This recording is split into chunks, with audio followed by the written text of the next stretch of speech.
Hi, my name is Debbie Gertler. I work for Family Search at the Family History Library. I'm currently serving as the Guest Services Manager.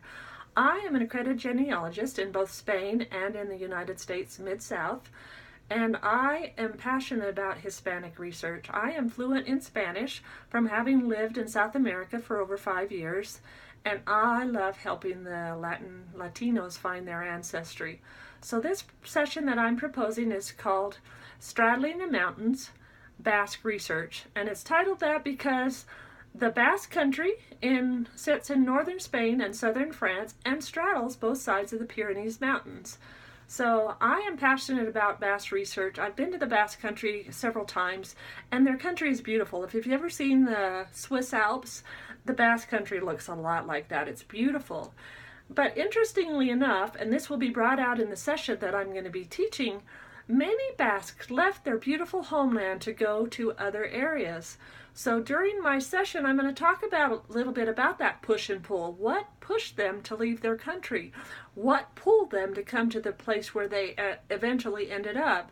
So one of the factors for this push is their inheritance system. In the Basque country, the firstborn son or the oldest child inherited the family house, and those houses passed down from generation to generation. And if you weren't the firstborn son, you were left pretty much on your own unless you could marry a woman who was the oldest in their household, and then you inherited her family home. So if you weren't one of these fortunate few, then you were forced to go out and find your own way. And they did that by either joining the military or becoming a priest, or they just left their homeland and went somewhere else to strike it out on their own. And that's why there's a huge Basque diaspora throughout the world, because they left because they were not going to have anything tying them to their homeland. They did not get the property. The other thing was the push. Of course, everyone is always leaving their homeland looking for a better life. And so many Basques also did that. Now, you may be thinking, well, why does this matter for people who live in the U.S. and maybe more specifically in the western U.S.?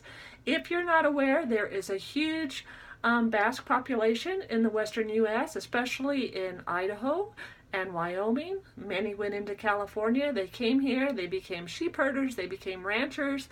And so there are a lot of people in the U.S. who trace their ancestry back through the Basques.